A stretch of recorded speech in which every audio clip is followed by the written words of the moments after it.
folks, good morning and welcome to another episode of Steelers Morning Rush. I'm Alan Saunders. It is Wednesday, on our way to day 2 of Pittsburgh Steelers OTAs for 2025.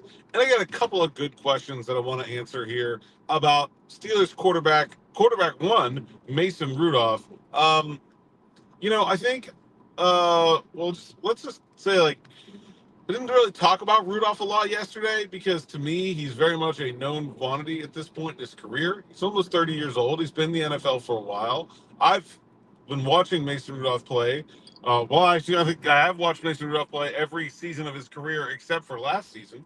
And so I don't really feel like I have a lot to learn from Mason Rudolph's play in this OTAs, for example. Like, I'm not really focused on watching him throw because, well, I've kind of seen it.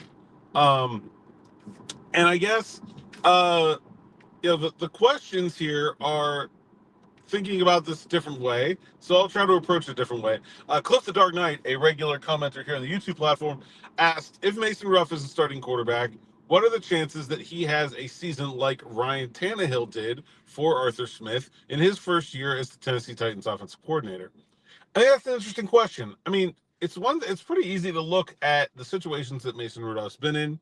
When he was in Pittsburgh in 2019 and played, he had Randy Figner, not really well known as this offensive genius, hasn't had a job, as far as I know, anywhere in coaching since the Steelers let him go the following year, and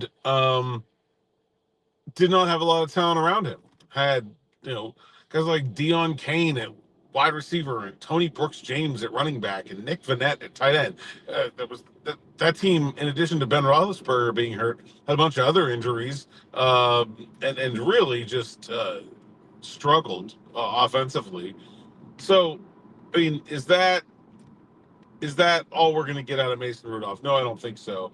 Played a couple games for the Steelers, so one in 2020, one in 2021.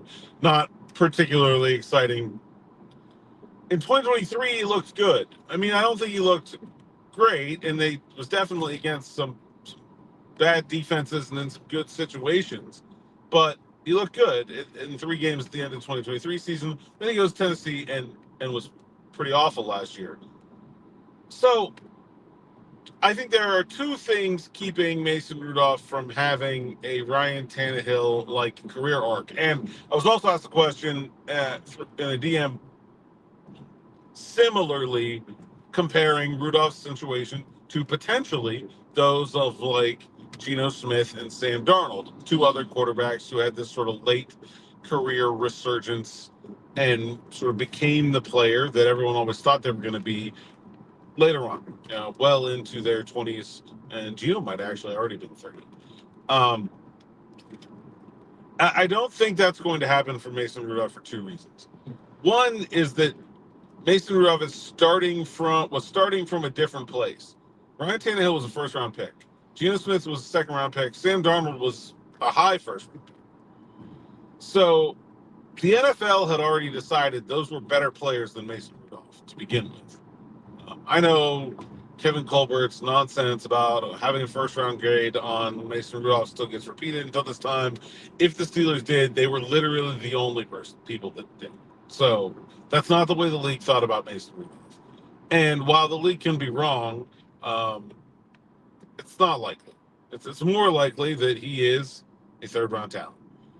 And then you have the fact that he's had opportunities in different systems and in different paradigms already.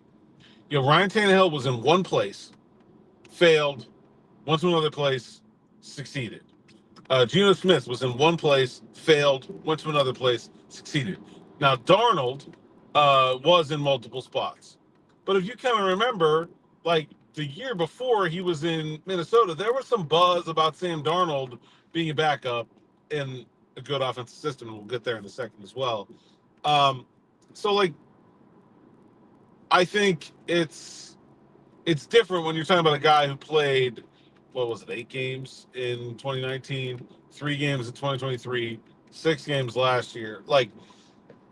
And all 3 of them in different schemes and different situations. Now you could just say, bad luck Mason Rudolph, none of those schemes or situations were good. And you probably wouldn't be wrong. I just think at this point, it should start to feel unlikely that's going to happen for him. Um, the flip side of this is, while Arthur Smith did have success with Ryan Tannehill and also had success with Justin Fields in terms of getting him to play the best football of his career, um, it is not like Arthur Smith is some sort of quarterbacking guru. Arthur Smith had success with those guys by mostly running the ball, taking the pressure off of them that other teams had put on them, and minimizing their mistakes. Rudolph has not been in a situation where other teams were putting. He was all like that was already what he was doing. Like the difference in Justin Fields from the Bears to the Steelers was the Steelers were like, whoa, hold up. All this crazy stuff you're doing, running around, turning the ball over. What if we just tried to be simple and easy and basic and maybe you'd be better? And it worked. But Mason Rudolph has already always been simple and easy and basic. So like that button isn't there for Arthur Smith to push. Same thing with Ryan Tannehill. Ryan Tannehill went to Miami as the first round pick with high expectations. They're like, yeah, he's going to be the quarterback of the future. Nobody ever put those expectations on Mason Rudolph. Everybody was already playing Mason Rudolph like, well, maybe we can just get through these games. Maybe just don't turn the ball over and it'll be okay. So the one thing that Arthur Smith has kind of done that's been successful for him in this area, I don't expect to work with Mason Rudolph. That's not to say that he can't do it. I hate when people in my position say that players can't do things because we don't know.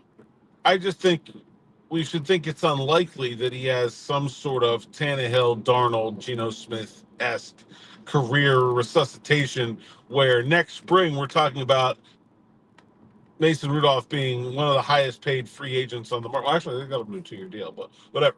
And being sought out as a starter beyond 2025. Now, could he play better than he's played before and still short of that mark? Yeah, I think that's reasonable.